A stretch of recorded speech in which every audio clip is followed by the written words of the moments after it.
ආයුවන් අලුත් අවුරුද්දේ මේ 2026 කාලෙකට පස්සේ අලුත් අවුරුද්දටම කතා කරන්න කියලා හිතුණා. විශේෂයෙන් මේ අපි ගොඩක් දකින්න කතා කරන දෙයක් ගැන මේ සමහරක් අය අහලක් තියෙනවා. සමහරක් අය මේ කියනවා අපි දැකලා තියෙනවා අපේ සමහර මේ හාමුදුරුවෝ පවා මම දැකලා තියෙනවා අමුතු විදිහට කියනවා. මේ බෝධි පූජාවල මේ කිසිම මේ දෙයක් නැද්ද? ඒ කියන්නේ අපි යමක් කරොත් ඒක අපි බෝධි පූජාවක් තියලා යමක් අදිෂ්ඨාන කරොත් ඒක අපිට ලැබෙන්නේ නැද්ද? එහෙම මතයක් තියෙනවා නේද? එහෙම දෙයක් නැහැ කියලාත් කට්ටියක් කියනවා. ඇත්තටම මේ මගේ ජීවිතයේ මගේ තියෙන අත්දැකීමුනුයි මම ධර්මයේ එකතු කරගත්ත දේවල් සහ ජ්‍යොතිෂ ශාස්ත්‍රයේ තියෙන දේවල් මම නිතරම පරීක්ෂණ මට්ටමේ කරගෙන යන කෙනෙක් නිසා මට තියෙන ඒ කියන්නේ මගේ පරීක්ෂණ නිරීක්ෂණ වල ප්‍රතිඵල තමයි නිගමන තමයි මිනිස්සුෙකුට ප්‍රධාන වශයෙන් එක අපේ ආගමානුකූලව ගත්තත් ජ්‍යොතිෂයේ ශාස්ත්‍රයේ පැත්තෙන් ගත්තත් මනෝවිද්‍යාත්මකව ගත්තත් වෙන දියුණු ශාස්ත්‍රයකින් ගත්තත් මිනිස්සුකගේ ජීවිතයේ ප්‍රධානම දේ තමයි ඔවුන්ගේ සිත. ඒ කියන්නේ මේ සිත තමයි කෙනෙකුගේ ජීවිතයේ එයාට යම් කිසි අරමුණක් ඉෂ්ට කරගන්න, යම් කිසි විභාගයක් පාස් වෙන්න, යම් කිසි රැකියාවක් ලබා ගන්න, රැකියාවේ උසස් වීමක් ගන්න, ව්‍යාපාරයක් පටන් ගන්න, පටන් ගත්ත ව්‍යාපාරේ දියුණු කරගන්න මේ හැම දෙයකටම බලපාන්නේ සිත. එයා තමන් ඒ තුල කොයිතරම් විශ්වාසයෙන් ඒක අල්ලගෙන ඉන්නවද, ඒ තුල ගැබ් වෙලා ඉන්නවද කියන කාරණාව මත තමයි ඒක රඳා පවතින්නේ. අතරලා දැම්මොත් හිතින් ගැලවුණොත් අපි හිතමු ආදර සම්බන්ධයක් වුණත් එහෙමනේ, විශ්වාසයක් වුණත් තමන්ගේ සිතින් ගැලවුණොත් ගැලවුණා තමයි. එතකොට මේක මේ අපි මොනතරම් කය මේ මේන්ටේන් කරත් අපි ඒව කරන්න ඕන ජීවත් වෙන්න සෑල්ලුවෙන් ඉන්න. නමුත් අපේ ප්‍රබලම තේ තමයි මම කියලා ගත්තොත් මට අල්ලලා පෙන්වන්න බැරි. හැබැයි මාව මේ தത്വෙට ගෙනාපු ප්‍රධානම දේ තමයි සිත. ඔබටත් එහෙමයි. එතකොට මේ සිත යම්කිසි අරමුණකට තියාගන්න එක තමයි අමාරු. එතකොට මේ සිත යම්කිසි අරමුණකට තියාගන්න සිතට යම් ප්‍රබල හේතු සාධකයක් දෙන්න ඕන. එතකොට අප තුල තියෙනවා මහා බෞද්ධයන් හැටියට විශ්වාසයක්. අපගේ සිද්ධාර්ථ ගෞතමයාණන් සිද්ධාර්ථ කුමාරයා බුද්ධත්වයට පත් වුණ ජයශ්‍රීමා බෝධිය. එතකොට ඒකේ අනුශාකාවල් සහ ඒක ඒ කුලයේ දැන් ඇත්තටම මේක මේ බෝධිය බෝ ගස හැම පන්සලකම හැම දැන් පන්සලක් නොවන තැන්වලක් තියෙනවා. ඒවට පාම්පත්තු කරනවා. ඒ මොකද්ද? ඒ කියන්නේ මේ ඒවැ නිකන් එතන නිකන් මොන හරි භූත බලවේගයක්ද නැහැ. මේ ඇවිල්ලා තියෙන්නේ අපේ සිත. අපේ සිත අපි යම්කිසි ප්‍රාර්ථනාවක් කරනවා. යම්කිසි ප්‍රාර්ථනාවක් කරාට පස්සේ ඒ ප්‍රාර්ථනාව සිත තුළ ධාරණය වෙන්නේ මෙන්න මේ කාරණාව නිසා.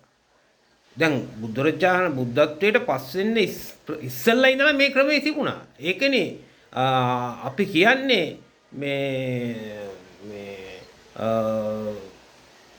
කවුද මේ බුදුහාමුදුරුවන්ට කිරිපිඬු බුද්ධත්වයට පත් වෙච්ච ගමන් මේ දානයක් පූජා කරනවානේ. ඒ මොකද්ද? ප්‍රාර්ථනාවකටනේ. ඒ කරපු ප්‍රාර්ථනාවක් ඉෂ්ට වෙන්නේ. එතකොට ඒක මේක මේ ඊට කලින් එතන මුක්ෂ දේවතාවයකට හරි කාට හරි කරපු ප්‍රාර්ථනයක්. එතකොට ඒ අපි හිතින් හදාගත්තට ඒක තමයි අපේ අදිෂ්ඨානය. එතකොට මේ දැන් සිල්ලර වෙලා තියෙන ලෝකේ, සිල්ලරේට බලන ලෝකේ උතන ඇති දෙයක් නෑ බං, ඕකත් නිකන් ගහක් විතරයිනේ. එහෙම කියලා හිතන කොටාසයකුත් ඉන්නවා. ප්‍රශ්නයක් නෑ. ඒක කිසි ප්‍රශ්නයක් නෑ. හැබැයි ඒගොල්ලන්ගේ ජීවිතේ ඒගොල්ලෝ සාර්ථක කරගන්න හැබැයි මොන දෙයක් හරි ගැන ඒගොල්ලන්ට විශ්වාසයක් තියෙන්න ඕන. ඕනම මිනිස්සෙකුට තමන්ට අරමුණක් තියෙනවා නම්, තමන්ට යන්න ටාගට් එකක් තියෙනවා නම් ඒක ඇචීව් කරගන්න තමන්ගේ සිත එතෙන්ට ගෙන යන්න පුළුවන් මාධ්‍ය ප්‍රබල දෙයක් හිතන තියෙන්නම ඕන. ඉතින් අපි පහසුවෙන්ම අපි කියන්නේ ඒකයි අසනීපයක්ද මොකද්ද සුව වෙන්න තියෙන ප්‍රාර්ථනයක්ද අපි නිකන් කියන්නේ බෝධියට පූජාවක් කරන්න කියලා කවුරුවත් එහෙම කියන්නේ නැහැ. හැබැයි මේ බෝධි පූජාව සෑම සතියකම සෑම මාසිකම පන්සල් වල කෙරෙනවා. ඊට අමතරව තමන් ගිහිල්ලත් පන්සල් හාමුදුරුවරු මූලිකව නොවිලත් කරන අවස්ථාවල් තියෙනවා. ඉතින් මේ කරන දේවල් දැන් අපි අනුරාධපුරයේ ගියාමත් කිරිහාර පූජාවක් මොන හරි දෙයක් කරනවා. හැබැයි මේක අපි නිකන් විද්‍යාවනුකූලව නිකන් විද්‍යාපතයන් ඒක බොරුවන්නේ බව කවුරුත් නැහැනේ ඔය කපුටු කාලේ යනේවනේ එහෙම කියලා හිතන කොටසකුත් ඉන්නවා. මෙහෙමනේ ප්‍රඥාව කියන දේ ප්‍රඥාව කියන එකයි සිතයි කියන එකයි දෙකක් නෙවෙයිනේ. හැබැයි ඉතින් ඒ හිත කියන එකේ මෝඩයන්ටත් තියෙනවා බුද්ධිමතුන්ටත් තියෙනවා.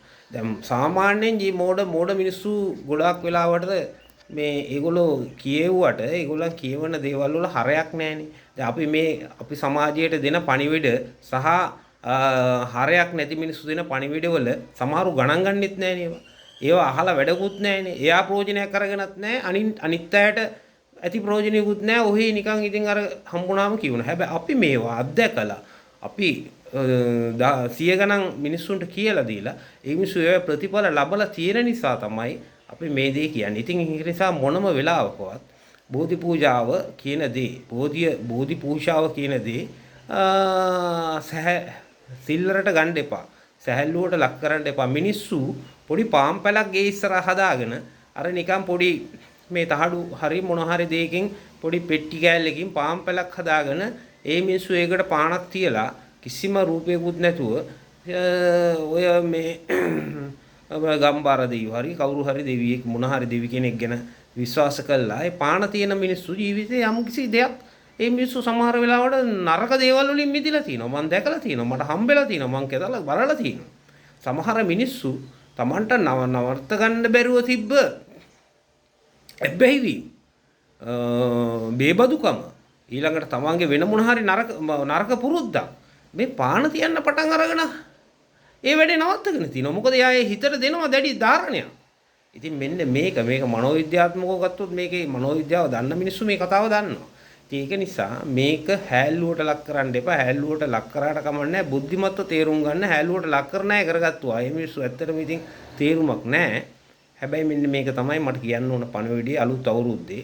කවදාවත් මේ තමන් අදිෂ්ඨාන කරන දෙයක්. මොකද අපි නිකන් ගිහිල්ලා ඔහේ කරන්නම් වාලේ කරලා දඩබඩ ගාලා පන්සිල් ටික කියලා වැඳලා ගල්ලා ආවට නෙමෙයි වෙන්නේ.